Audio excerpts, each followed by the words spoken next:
Hey, I'm Jeff. And I'm Phil, and we're the Cocktail Dudes. Today we're going to make a barrel-aged Toronto. I love this cocktail in a barrel. Yeah, very good. I love it outside of a barrel too, right? Oh, it's good that way too. This is a 1920s era cocktail, right? Yeah, it came from 1922 Robert Vermeire's cocktail book. Yeah. Cocktails and how to mix them. Yeah, and it was called the Fernet Cocktail in his book, right? And it's a delicious cocktail. It utilizes rye whiskey, Fernet, simple syrup, and Angostura bitters. Yeah. Right? And it was called the Fernet Cocktail because the Fernet. Yeah. And it's a great cocktail to feature that, but he did mention in the footnotes that people from Toronto really like this cocktail. Yeah, so. people in Toronto are a bunch of drunks. And we can say that because we've been there, right? Yeah. Wait for a couple of comments about that. No, so somewhere along the line it was renamed the Toronto Cocktail, right? And that's where you see it. You don't see this very often in cocktail bars, but you should because it's a fantastic cocktail. Yeah, it's very good.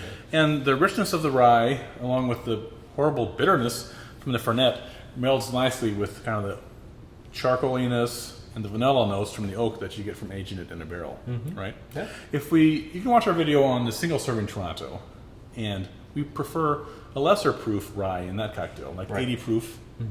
But here, there's something about the barrel that just screams for a little higher proof alcohol. So we use a standard proof. This High West rye we're using today is 92 proof. So we want something around the 90 proof range, right? We're using the Leatherby's Fernet, which is a fantastic Fernet we get down in Chicago. And then simple syrup and Angostura bitters is easy. Yeah. Right? The most common Fernet you're going to see is Fernet Branca, so that's probably what you're going to see on your shelves most often. Right. You can use that, no problem. Okay. Yeah. So you need for this recipe 2 parts of rye whiskey, a quarter part each of the Fernet and the simple syrup, and then a half ounce of the Angostura bitters per liter of rye. You told me there'd be no math. That's confusing myself, Phil.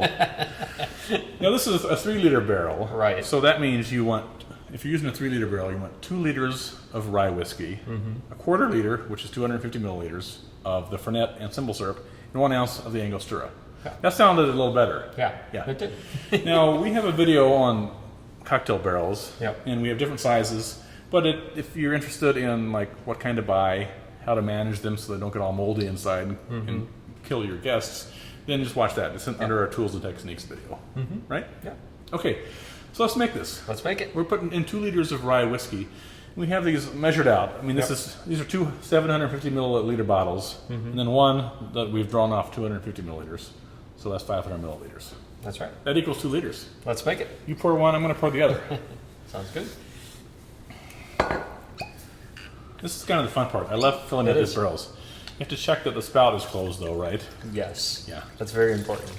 Otherwise, it's just going to go in the barrel and right out the barrel. Yeah, which is okay if you're sitting on the other side of it with your mouth open. This High West is a nice whiskey. And these bottles are like, you can kill somebody with them. They're so darn heavy. Yeah, they're real thick. Phil's going to do the 3rd bottle of the rye while I measure out 250 milliliters of the Fernet, which is about 8.5 ounces. That's a lot of Fernet. If you were to drink this on its own, you would die.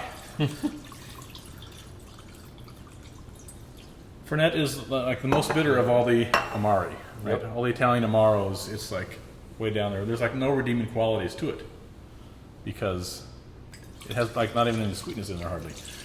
And we're going to do the same amount, 8.5 ounces of simple syrup.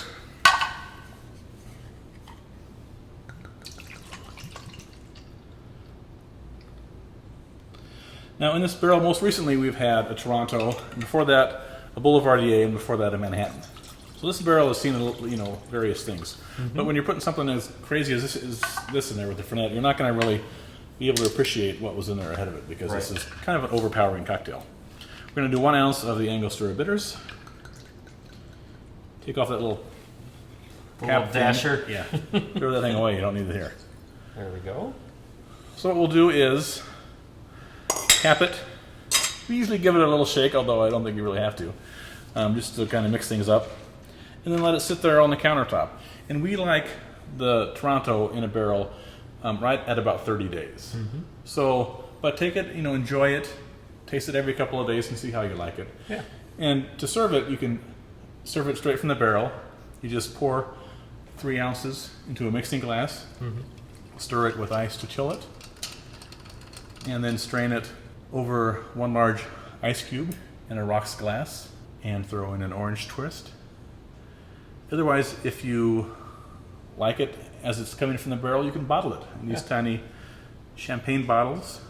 Just fill it up, cap it, and store it in your refrigerator or freezer. And whenever you want one, just pull it out and serve it over ice with an orange twist. Fantastic cocktail. Yes, very right? good. Here you have your barrel-aged Toronto. Enjoy. Cheers.